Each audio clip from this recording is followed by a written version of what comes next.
வரண்டா இருறா. ஏய் உள்ளே என்னடா பண்ணிட்டு இருக்கான்? தெரிலடா, 4-5 டைம் எழுப்பிவிட்டேன், எழவே இல்லை. 4-5 டைமா? சின்னதாக சத்தம் கேட்டாலும் எந்திரிச்சிருவான். இன்னும் எந்திரிக்கலையா? நேற்று நைட்லேருந்து ஒரு மாதிரி தான் இருந்தான். அப்படியா? என்னடா சொல்கிற? அதான் எனக்கு ஒன்றும் புரியல. என்னவா இருக்கும்? ஒன்றும் புரியலையே. அதான் அவனே வந்துட்டானே. மச்சான் நீ நார்மலாக தானே இருக்க? எனக்கு என்ன, நார்மலாக தான் இருக்கும். ஒன்றும் இல்லையே.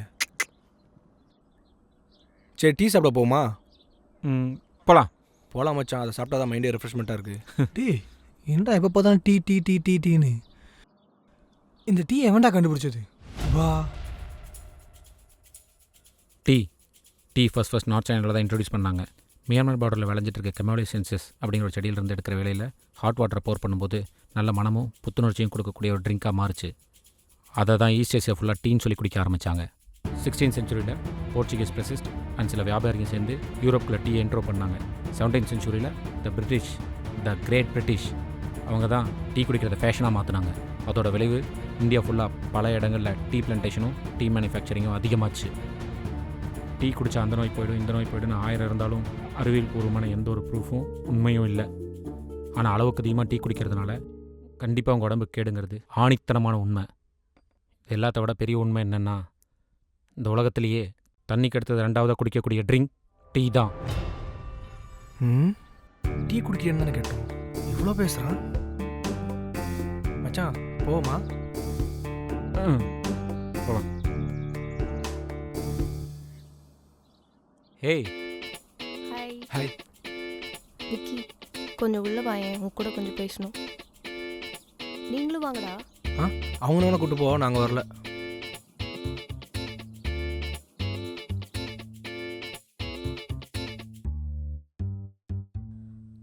நான் உனக்கு எத்தனை தடவை கால் பண்றது? ஏன் ஃபோன் எடுக்கவே இல்லை? ஏய் உன்கிட்ட தான் பேசிட்டு இருக்கேன். உனக்கு எத்தனை தடவை கால் பண்ண தெரியுமா? கால் பண்ணியா? ஆமாம், நான் ஃபோனை பார்க்கல. ஏன் ஒரு மாதிரி இருக்க? நான் நல்லா தான் இருக்கேன். ஏதோ குழப்பமா இருக்க மாதிரி இருக்க. இல்லை, நான் தெளிவாக தான் இருக்கேன். தெளிவா இருக்கியா? அதனால தான் என் கால் அட்டென்ட் பண்ணலையா? ஏய், நான் ஃபோன் பார்க்கல, அதனால எடுக்கல. எனக்கு எவ்வளோ பெரிய பிரச்சனை தெரியுமா? என்ன பெரிய பிரச்சனை? எங்க வீட்டில் எனக்கு கல்யாணம் பண்ண சொல்லி கடுப்பேத்துறாங்க. பண்ணிக்கோ. எனக்கு சுத்தமா இன்ட்ரெஸ்ட் இல்லை. உங்கள் அப்பா அம்மா சொன்னால் நல்லதுக்கு தான் சொல்லுவாங்க. அவங்க என்ன சொல்கிறாங்களோ அதை கேட்டு பண்ணு. என் ஃபேமிலியை பற்றி உனக்கு தெரியாது. கள்ளிப்பட்டியிலிருந்து கள்ள ட்ரெயின் ஏறி காலையில் சென்னைக்கு வந்து இறங்கி இருக்கிற எல்லா திருத்தரத்தையும் பண்ணி அதில் எந்த திருத்தரம் பெஸ்ட்டோ அதை மட்டுமே பண்ணி தனக்கு போதுமான காசை சம்பாரிச்சு வச்ச ஒரு அப்பன் தான் வீட்டுக்காரன் பண்ணுறது நல்லதாக கெட்டதாக எதையும் கேட்டுக்காம நமக்கு வேலைக்கு சாப்பாடு வெரைட்டியான ட்ரெஸ் கிடச்சா போதுன்ட்டு வாழ்ந்துட்டு இருக்க ஒரு அம்மா. இவங்க 2 பேரும் சேர்ந்து ஏன் பத்தனே தெரியாமல் உன்னை பெற்றுட்டாங்க. நீயும் ஏன் வளர்ந்தானே தெரியாமல் வளர்ந்துட்டேன். இப்போ ஏதாவது இலச்சு வாங்கி கிடச்சேன்னா பிடிச்சி கட்டி வைக்கணும்னு சொல்லி உங்கள் அப்பா ஒத்த கால நிற்கிறாரு. அதெல்லாம் முடியாது, நான் இஷ்டத்துக்கு தான் இருப்பேன்னு சொல்லி நீங்கள் வந்து நிற்கிற. இதானா உன் ஃபேமிலி? இப்போ எதுக்கு என் ஃபேமிலியை பற்றி இப்படிலாம் பேசிகிட்டு இருக்க? எனக்கு தெரிஞ்சது நான் சொன்னேன்.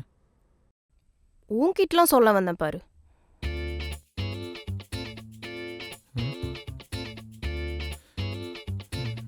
ஏ அபி, அபி, என்ன இப்போ?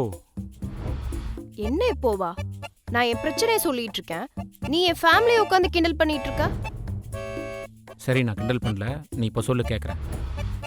போதுண்டா சாமி, நீ ஒரு ஃப்ரெண்டுன்னு உன்கிட்ட சொல்ல வந்தல்ல, எனக்கு இது தேவைதான். ஏய், என்னை விட ஒரு பெஸ்ட் ஃப்ரெண்டு இந்த உலகத்தில் உனக்கு இருக்க முடியாது, அதை தெரிஞ்சுக்கோ. யார் நீயா? உனக்கு ஃப்ரெண்ட்ஷிப்னா ஃபர்ஸ்ட் என்னன்னு தெரியுமா?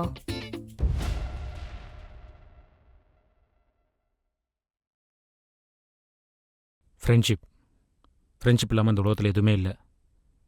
ஒருத்தன் வாழ்க்கையில் அடுத்தடுத்தடுத்துக்கு பெருசாக உயர்ந்து போய் பல சாதனைகள் செய்கிற காரணமும் அந்த ஃப்ரெண்ட்ஷிப் தான். அதுவே ஒன்றும் இல்லாமல் எல்லாத்தையும் இழந்துட்டு நடு ரோட்டில் வந்து நிற்கிற காரணமும் அந்த ஃப்ரெண்ட்ஷிப் தான். இந்த உலகத்தில் அப்பா அம்மா இல்லாமல் ஒரு சொந்த பந்தம் கூட இல்லாமல் எவ்வளவோ பேர் இருந்திருப்பாங்க. ஆனால் ஒரு ஃப்ரெண்டு இல்லாமல் எவனுமே இருந்திருக்க மாட்டான். அப்பேற்பட்ட ஃப்ரெண்ட்ஷிப் சில நேரத்தில் சந்தோஷத்தை கொடுக்கும், சில நேரத்தில் கஷ்டத்தை கொடுக்கும், சில நேரத்தில் பெருமையை கொடுக்கும், சில நேரத்தில் அவமானத்தை கொடுக்கும். நமக்கு எப்பேற்பட்ட அப்பா அம்மா வேணும்னு நம்ம தேர்ந்தெடுக்க முடியாது. நமக்கு எப்பேற்பட்ட குழந்தைங்க வேணும்னு நம்ம தேர்ந்தெடுக்க முடியாது. ஆனால் ஒரு நல்ல நண்பனை நம்ம தேர்ந்தெடுக்கலாம். அதுதான் இந்த ஃப்ரெண்ட்ஷிப்போட வேல்யூ. டேய், உனக்கு என்னதாண்டா ஆச்சு? ஃபஸ்ட்டு உட்காருடா. ஏன்டா காலையிலேருந்து தேவையில்லாதெல்லாம் பேசிகிட்டு இருக்க? உனக்கு ஏதாச்சும் ப்ராப்ளமா? எனக்கு என்ன, நான் நல்லா தான் இருக்கேன். காலையிலேருந்து ஒரு மாதிரியாக பேசிகிட்டு இருக்க. என்ன ஒரு மாதிரி பேசுகிறேன்? உனக்கு தெரியுமான்னு நீ கேட்ட. எனக்கு தெரியும், அதனால் சொன்னேன். ஓ, ஒரு நிமிஷம்.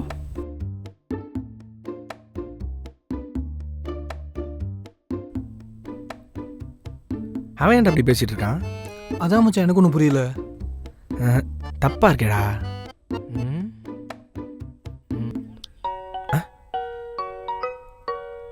இந்த வந்துருச்சுல. ஹலோ, டேய் எங்கடா இருக்கீங்க? இந்த வெளில தான் நிற்கிறோம். ஒரு நிமிஷம் உள்ள வாங்களேன். இந்த வந்துட்டோம். டேய் டேய், என்னடா பண்ணி வச்சிருக்கீங்க? நாங்கள் எதுவும் பண்ணல. நேற்று நைட் நல்லா தான் இருந்தான். இன்னைக்கு காலையில் அப்படி மாட்டான். அவனை பாரேன். பாதிகளா பிளாஸ்டிக், எவ்வளோ வருஷம் ஆனாலும் மக்கி போகாத பிளாஸ்டிக். இவனுக்கு நிஜமாலே ஏதாவது ஆயிடுச்சா, இல்லை நம்ம கிட்ட எப்படி நடிக்கிறானோ? எங்களை கேட்டா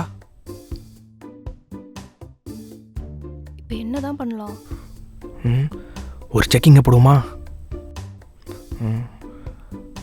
அவன்கிட்ட டீ சாப்பிட போலாமான்னு கேளு. மண்டு, டீ சாப்பிட போலாமான்னு கேளு. டேய், எனக்கு தலைவலிக்கிற மாதிரி இருக்கு, ஒரு டீ குடிச்சிட்டு வரலாமா? டீயா? டீயால் உடம்புக்கு எவ்வளோ கெடுதி தெரியுமா? டீ நான் ஏற்கனவே சொல்லியிருந்தேன். டீ ஃபர்ஸ்ட் சென்னையில் தான் கண்டுபிடிச்சாங்க.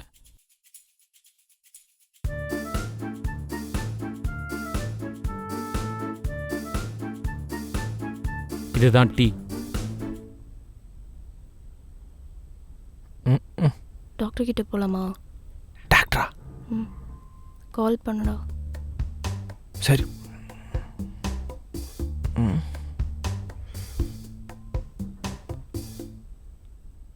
Hello doctor. Hi dudes. By the way, I am Hi, Saik sir. Sanmukham. Hi, I am Saik Sanmukham, psychiatrist. You got it? சொல்லுங்க, யாருக்கு என்ன பிரச்சனை? இங்கே யாருக்கும் எந்த பிரச்சனையும் இல்லை டாக்டர். இல்லையா? டாக்டர், பிரச்சனையே அவனுக்கு தான். இவருக்கா? இவர் நல்லா பார்க்க ஜம்முன்னு தானே இருக்காரு. இல்லை டாக்டர், காலையிலேருந்து ஒரு மாதிரி பேசிகிட்டு இருக்கான் டாக்டர்.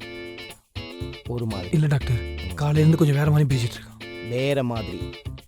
அவன் பிஹேவியரே சேஞ்சாக இருக்கு டாக்டர். ஒரு மாதிரி வேற மாதிரி சேஞ்ச். I can understand. புரியல டாக்டர். ஆமா, நான் வேணா ஒரு சாம்பிள் காட்டவா? யா. மச்சான், டாக்டருக்கு என்ன பிரச்சனைனே தெரியலையா? பிரச்சனை. ஆமா, பிரச்சனை இல்லாத பிரச்சனையே இல்லை. இந்த உலகத்தில் எல்லாமே பிரச்சனை தான். பிறக்கிறதுல பிரச்சனை, பிறந்த வளர்றது பிரச்சனை, வளர்ந்தா படிக்கிறதுல பிரச்சனை, படித்தா வேலைக்கு போகிறதுல பிரச்சனை, வேலைக்கு போனால் கல்யாணம் பண்ணிக்கிறது பிரச்சனை, கல்யாணம் பண்ணால் குழந்தை பெற்றுக்கிறதுல பிரச்சனை, குழந்தை பெற்றுக்கிட்டா படிக்க வைக்கிறதுல பிரச்சனை, படிக்க வச்சா கல்யாணம் பண்ணி வைக்கிறதுல பிரச்சனை. இப்படியே சாகிற வரைக்கும் பிரச்சனை பிரச்சனை பிரச்சனை. பிரச்சனை இல்லாத மனுஷனும் இல்லை, மனுஷனுக்கு வராத பிரச்சனையும் இல்லை, இந்த பிரச்சனைக்கு ஒரு தீர்வும் இல்லை. இதுதான் பிரச்சனை. பைத்தியம். இது ஒன்றும் பிரச்சனை இல்லை. It's a well template problem. It's called as எஸ்மோனியா. உலகத்திலேயே 2 பேருக்கு தான் இது இருக்கு. ஒன்று இவர், இன்னொன்று யார் டாக்டர்? என்னோட சீனியர் தான் இந்த கேஸை டீல் பண்ணிட்டு இருக்காரு. அவர்கிட்ட ஃபோன் பண்ணி கேட்டுக்கிறேன்.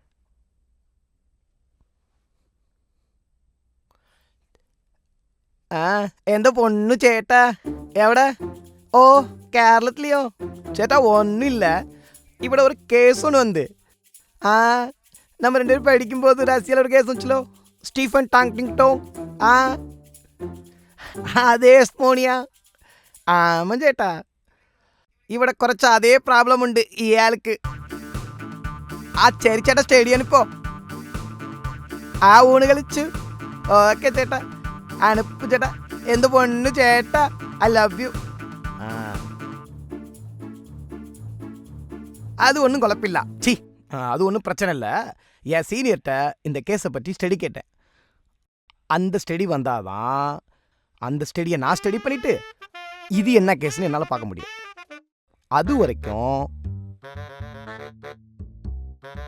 இந்த பிரச்சனைக்கு டெம்பரவரியாக நான் ஒரு சொல்யூஷன் தரேன் கை நீட்டுங்க ஜி நீங்களா இல்லை இவர் மட்டும்தான் இந்தாங்க இது நீங்கள் போட்டுக்கோங்க இந்த மாத்திரையை போட்டு 1 ஹவரில் அவர் காம் ஆயிட்டாருன்னா ஒன்றும் பிரச்சனை இல்லை அடுத்த 3 நாளைக்கு பிரச்சனை சால்வ் அப்படியா டாக்டர்? அப்படி இல்லைன்னா கை நீட்டுங்க